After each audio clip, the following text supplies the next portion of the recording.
Washington Commanders and the Philadelphia Eagles in your teaser special of the week. The Eagles are 8.5-point home favorites over the Commanders. 43.5 is your total. Guys, I said the Commanders were not for real. I said that the Bills were going to go beat up on a bad team. It's exactly what happened. Sam Howell has proven to be either one of two things is going on here, and like we'll figure it out in the next few games. Either he is holding onto the ball exponentially too long, or this offensive line is failing him at every given moment. It's probably a combination of both when it comes down to it, but it's not going to get any easier against the Eagles this week. That is for sure. I am honestly looking towards, well, this number's now gotten bet down. So I actually have an under in my account on 45. There must have been a group release because it was still 45 this morning. So this sitting 43.5 right now.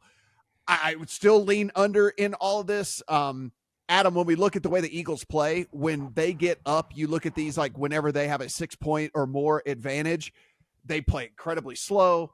They run the ball at a 58% clip. Like, I mean, they just protect leads. They do what they do well. They bully you. They beat you up. They kill your soul. They steal your will. I expect them to be up in this game. I expect them to be up a ton. I like the under. I also like the Eagles as a teaser leg.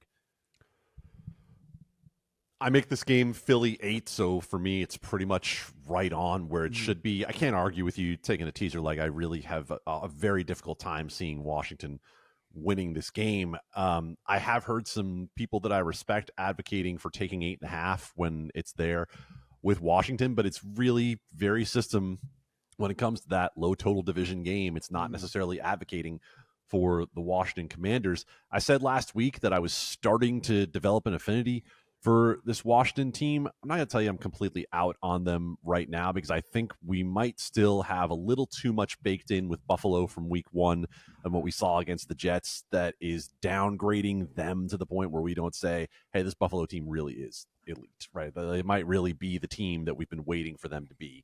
I'm not 100% sold on that yet. We're going to find out a lot this week. But teaser leg, I absolutely couldn't endorse. I don't have anything on other than that.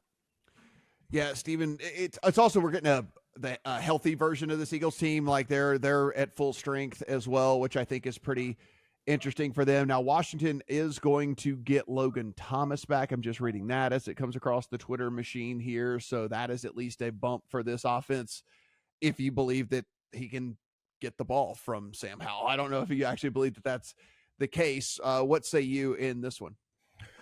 Well, first game of the season, I came on and said that, the sacks that Sam Howell took in week 1 were more on him than the offensive line. Well, now that we have a little bit more of a sample size, it is on the offensive line because Sam Howell right now is kind of top half in the league in not holding the ball very long. And still he's on pace to take more than 100 sacks at this point. It's brutal. So I don't think Philadelphia's D-line is what's going to cure that. Just to put some numbers on the greater point you were making, Matt, number 2 in pressure rate with the number 27 blitz rate. And if you flip to the other side here, the Philly rush game is still unbelievably elite after what we saw last year. To this point in the season, 52.4% success rate running the ball is number 1 in the league. And it's better than all but 5 teams' passing success rate. That's unbelievable stuff.